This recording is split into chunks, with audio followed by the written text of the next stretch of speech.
tayo dito sa Batangas. So itong pinasok kong lugar is Bilukaw, San Isidro, Malbar, Batangas. Hindi ko na alam kung close all vehicles going to Balete use alternate route. Pero yung nasa harapan dagat na. So tingnan natin kung nasa ito dulo. So ito bilo dagat na chong. Sarado na. Sarado kalsada. So ito yung exit ng Malbar. Kakanan ka. So nag-iikot-ikot tayo, baka may makita tayo mga project. Pero doon sa harapan banda meron, pero dito sa loob puro ano na eh. Kung meron ano lang, residential. Pero sarado daw ang daan eh. Tingnan lang natin kung hanggang saan. Baka pagka sarado ang doon, malamang may construction. Tingnan natin kung sino contractor.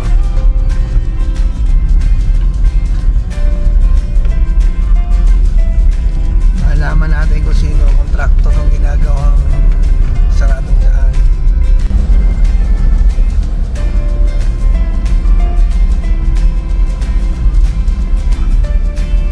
Bundok, dagat. Palipad tayo ng drone mamaya kung kakayanin, pero mukhang malakas ang hangin eh. Baka hindi kayanin ng drone natin. Pero in 200 meters, you will arrive at your destination. Natin, baka may makita tayo project, palipad tayo ng drone malapit sa area. So nandito tayo sa Taal Lake. So dito tayo sa may Malbar.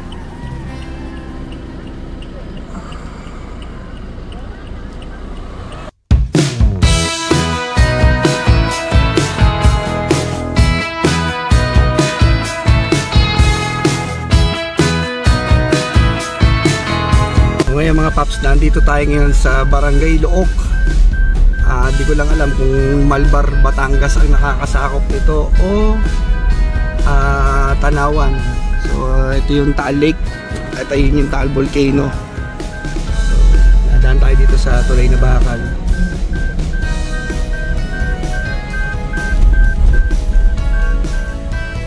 So tinanong ko naman yung yung tricycle driver na nakasalubong ko kasi hindi na tayo babalik doon sa pinanggalingan natin kanina dahil medyo masikip.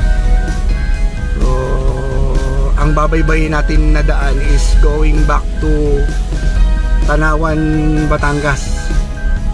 So pag nakalabas naman tayo ng main road, right onto Bagumbayan Road. So turn right daw tayo ng Bagumbayan Road.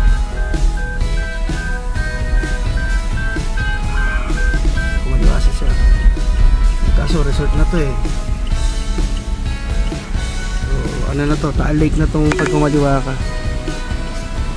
So kanan tayo. So, nagpalipad ako ng drone kanina, medyo nagtatlong isip ako eh dahil ang lakas ng hangin, tapos nasa lake na yung drone, baka lumipad eh, sumemplang eh, mahirap na. Isa-isa yung drone natin, ang hirap bumili.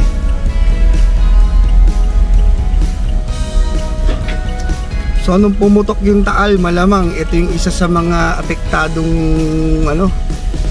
apektadong lugar dahil nakaharap sila sa mismong Taal. So meron tayong dinaanan na lupa.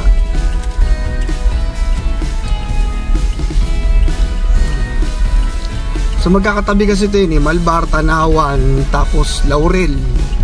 Paikot yan, Agoncillo, yung papuntang Batangas, yung napapalibutan ng Taal, yung mga lugar na yon.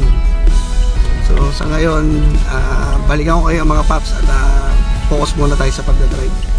Nakasalubong tayong tricycle driver, kanan daw tayo dito. So malamang sa malamang, sisimento yung lugar na to, pero wala pa ako nakitang yung mga tarpaulin ng mga DPWH. Pero kaya tong lugar na to, medyo mabababa lang yung mga puno. mga mapuno pa ng kawayan. Sana hindi maputi. Pero inayin ang tricycle eh.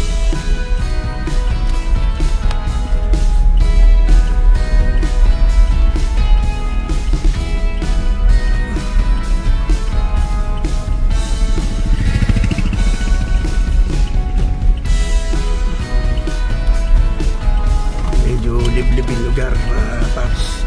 Simentado na. Ito ay bagong bayan.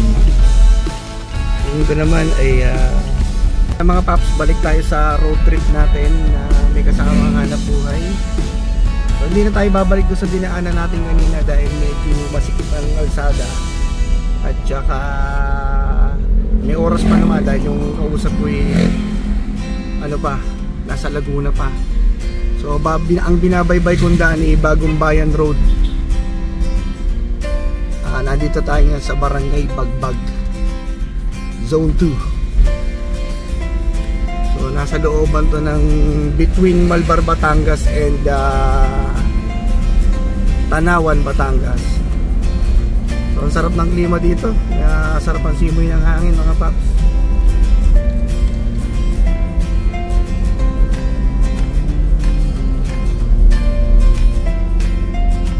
Kanina nakita niyo yung dinaanan ni Papi. Medyo malupa, lupa pa. So pagdating ng araw malamang makukongreto din yun. Wala ako nakitang tarpaulin ng ng DPWH. So malamang sa malamang wala pa sa yun. Wala pa sa budget. Ito buko, kaliwat ka na. So nandito na tayo mga paps sa area ng Tanawan, Batangas. Malapit na to sa may Apolinario Mabini Shrine. In 200 meters, turn right onto Natatas Road. Ito may project. Okay, tingnan natin. May project. Pasukin na natin, nandito na tayo. ABCD. Balikan natin to. Takip. Dawa. Alam, wala pa yung engineer kakausapin. Yan ang kagandahan ng ikot-ikot. May natatalisod. Pero hindi natin alam kung minsan kasi pagka sa mga ganitong area may mga contact na kasi sila ng mga supplier. So ang chance natin na makapasok sa ganito is backup. So ayan mga paps, ikot tayo uli. Let's go! Dito alam mo sa mga pundasyon yan. Tingnan natin.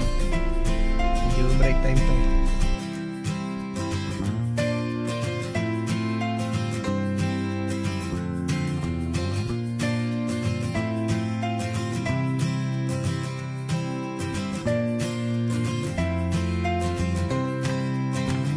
Mga paps, magandang hapon. At kung kahapon ay nandun tayo sa part ng Tanawan at Malbar, Batangas, ngayon nandito naman tayo sa Amadeo going to Tagaytay.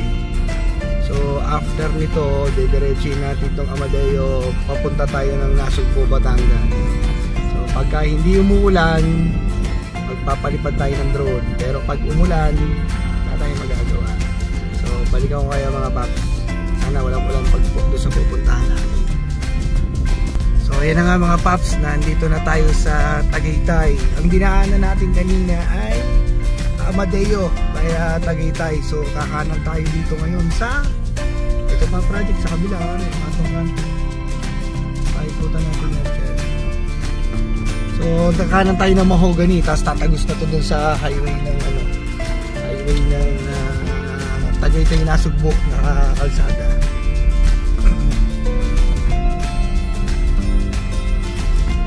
So dati one way ito eh, ngayon two way na.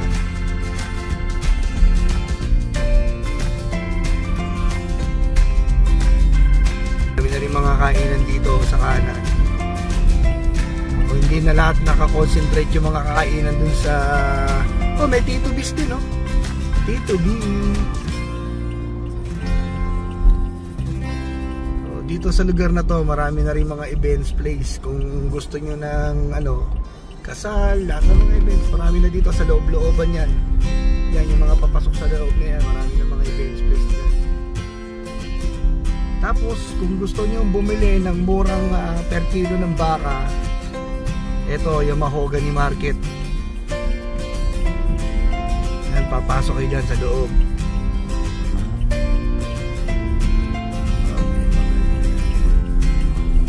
Parang 350 yata ang kilo ng baka dyan. Yan dyan sa papasok sa loob ng Mahogany Market, sa likod ng Hall of Justice ng Tagaytay.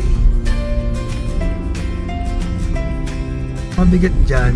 Eh, nandito na tayo sa Tagaytay Nasugbo Road. Asphalt sila. Ang mabigat dito, hindi mo malaman kung sino sa kanila ang original. Kasi lahat ng mga nakalagay dito, original Bulalo since 1990. Hindi mo malaman kung sino ang totoong original sa kanila eh. Lahat sila original, walang fake ang puro Chinese.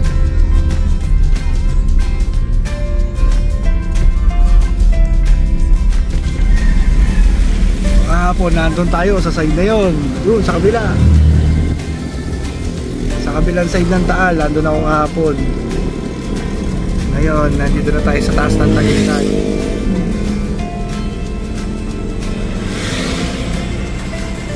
So, itong flyover na to, pagka nagawa to, malilesen yung traffic. Sana. Okay. Parang gani, no? Parang paglagpas mo dun sa nasa langit yan eh. Sa taas.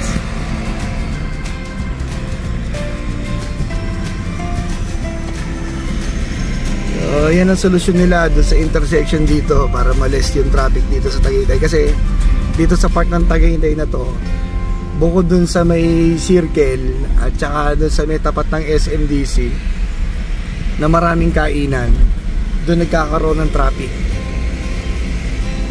Mendes yata to eh, kung di ko nagkakamali. Ayan, bili tayo. Ayan, dito nagtatraffic.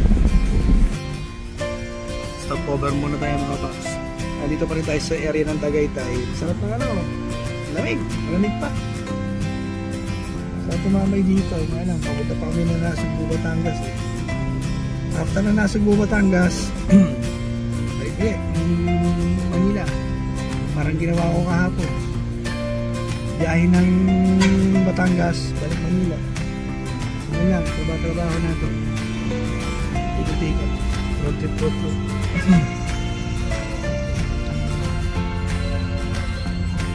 Uy! Tangawag. Inikutan ko na. Iiwanan pa ako. Ayan mga paps, nandito tayo ulit sa Tagaytay Nasugbo Road. At ito pa rin ang view.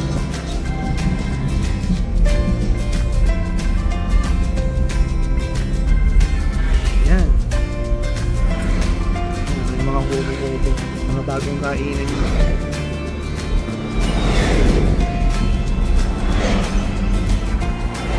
So, malapit na tayo sa Splendido.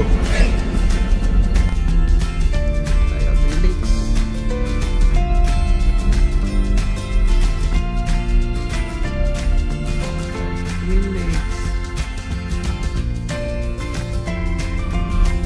So ito yung isa sa mga pinupuntahan ng mga pumupunta ng Tagaytay. Ang Lakes na yan. Dapat overnight pagka magra-rides ka dito, John. Oo. Masakit sa katawan pagka motor to. Dapat overnight para makakapahinga. Hindi lastado sa pagmamaneho.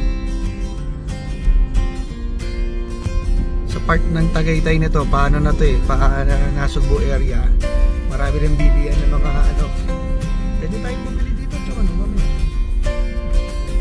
baka ayan, dito na tayo sa Nasugbo. pag kumaliwa ka, yan, papuntang Lemery yan. Baybay Lawa ka rin dyan. So, Agoncillo, yun, pa Agoncillo, pa Lemery. Tapos pagka dumiretso ka, ayan, Patuy, pa Nasugbo. So, papunta tayo ng Batulaw. Pero bungad lang yung pupuntahan natin. Counterflow si sir. So, welcome to Nasugbo na tayo. Dito maganda na rin ang kalsada rito. Ito naman, pagka dinire-diretso mo to Nasugbo, ang kalabas naman ito yung papuntang Cabiang Tunnel. Oo, Cabiang Tunnel. Pag kumaliwa ka, papuntang Lian. Papico de Loro, yan, madadaan din. Ano yun? Dalawa kasi yun eh. Pag kumaliwa ka, papuntang Calatagan. Kapag ka naman kumanan ka, papuntang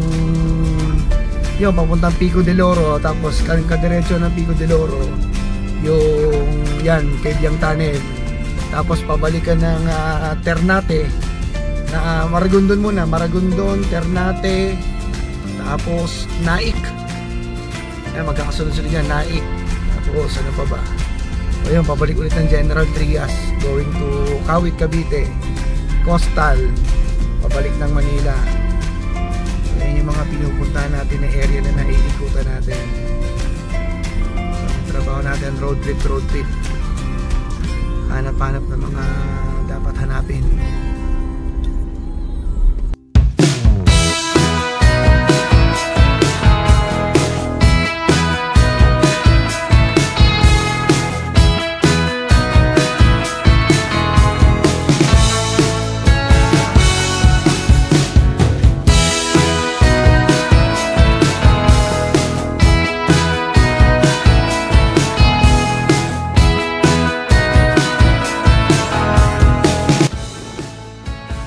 Dapat pag nagtatrabaho ka dito, medyo may dala kang jacket eh.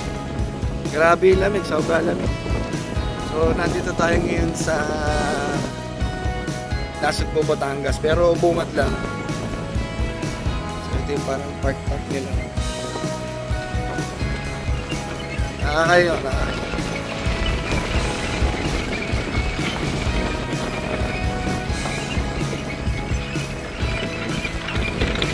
Naririnig nyo para sumisipol.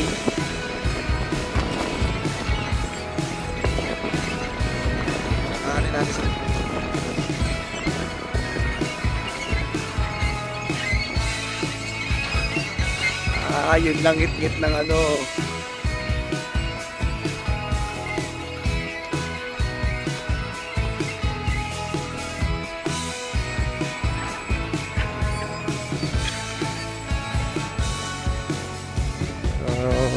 Malamig pa rin yung buga ng hangin dito sa area.